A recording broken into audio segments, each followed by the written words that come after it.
Hi everybody, I'm Janell, Stuckwisch at Coldwell Banker. I am here with Kiefer and Rigby from our group. They are fabulous buyer's agents. Collectively, we will help more than 100 buyers purchase their new homes this year, which means also that we have viewed more than 800 homes in the Northern Kentucky area in the last year.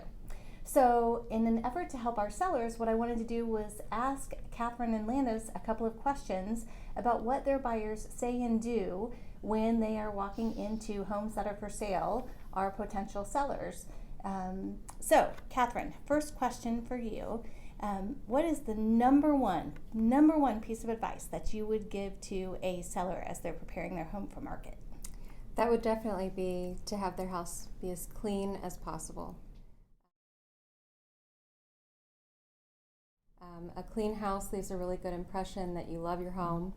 It leaves a really good impression to buyers. So vacuum, dust, even little things like having the air vent dusted, because people are going to look at that.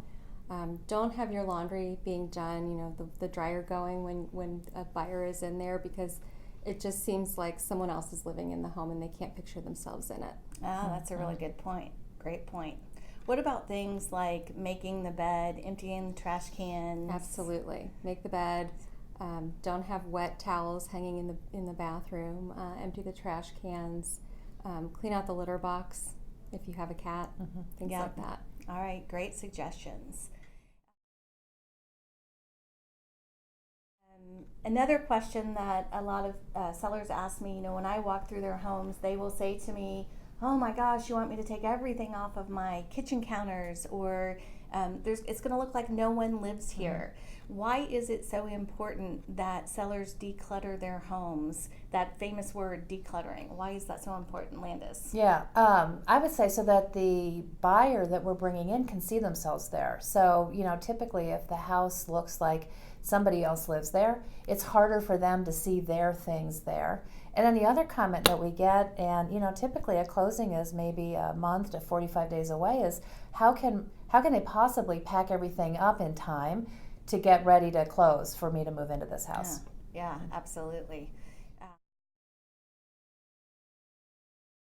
So this is another one that I get. A lot of my sellers ask me, and there are a few of you I know that are going to watch this video and you're going to laugh when you hear me say this.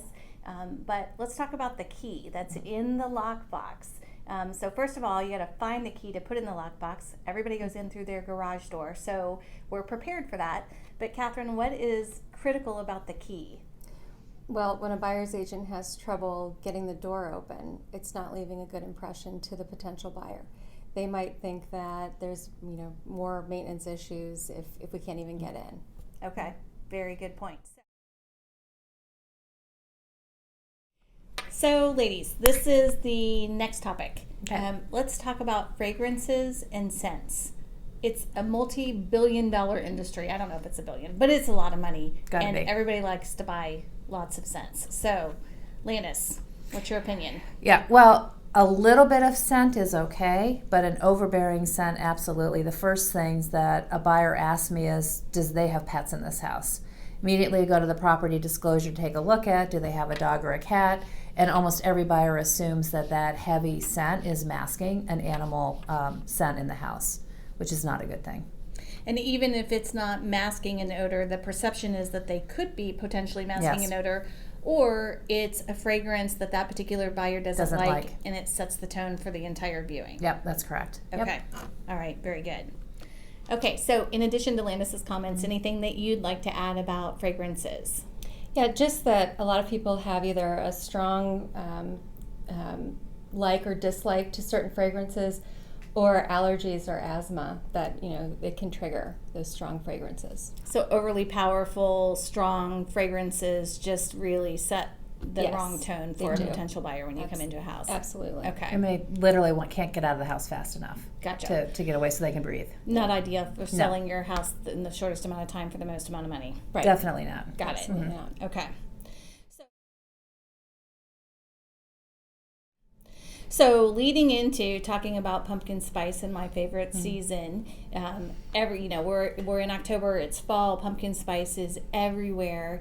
What do you guys think about fall decorations, Halloween decorations? What would you recommend to our sellers? I would definitely say to stay away from any spooky decorations, because a lot of times young kids are afraid of the spooky decorations. Autumn decorations are a really nice touch, especially if they're done simply. Mm-hmm. Would you agree? I would agree. Yep. Anything you want to add to that? Well, paying it forward, more and more people there's so much available that's plug in and light up and blow up and things like that. Seeing a lot of extension cords and power strips and things like that really highlight that maybe there are not enough outlets in this house to be able to plug everything in. It draws attention to that. So again, I think a little bit of it goes a long way, and probably less is more. Okay. So something that I say to my sellers often is that I need to see as much baseboard as possible. And so when you see extension cords and surge protectors and all those types of things that are draped across the floors, it just adds to that clutter, right? Right. Mm-hmm. Which then leads us into the holidays and Christmas time. And what do you guys see that your buyers react to? What kind of comments do you hear from your buyers when they're viewing homes at Christmas time? I think it follows along what we just talked about with Halloween. Again, not too much, not the scent, not over the top, not too much decoration, not too much clutter, too many Santas or whatever, you have for the holidays. Less is really more in Christmas as well. Yes, save your decorations for your new house. Just do minimal decorating in this house the last time, and keep everything in the box. It makes it easier to move. It does, and it helps buyers to be able to see themselves in the house if they cannot see a ton of decorating. So if they don't put a tree in every room, they might not be fond of seeing that as they tour the house. Right. And it can make your rooms look smaller too. True. Yeah, everybody moves their furniture around. So a good point would be maybe take some furniture out if you're going to put a tree out. There's absolutely nothing wrong with having those holiday decorations out, but just having them minimal as possible. Yeah. Yep. So before we wrap up, any final recommendations or suggestions that you have for our sellers to maximize the way that their home shows during the holidays? Definitely want to keep the front porch and the front walk free of leaves, because people will track that in and they usually stay wet, and so then all of that is on your floors. And also have a floor mat by the front door so that people can wipe their feet before they come in with their wet shoes. Yeah. People want to be conscientious. They just need a little help because they don't want to go looking in their kitchen cabinets, right? Or their garage for a doormat or something like that. Yeah. Right. Fair enough. Right. Okay. Yeah. And I think, along those lines too, having a wreath is really nice. It's very welcoming, and setting the tone as you walk into the house. Again, trying to keep it as neutral as possible, not with a last initial or a last name, but just something that's really nice and inviting that might even say, "Welcome to my house," along with that mat. It's a good idea. Yeah. Perfect. Well, I know our sellers are going to appreciate all of your comments. Thank you very much for your time. If you've got more questions for us, please don't hesitate to reach out. We hope to talk to you soon. Okay. Bye. Bye. Bye.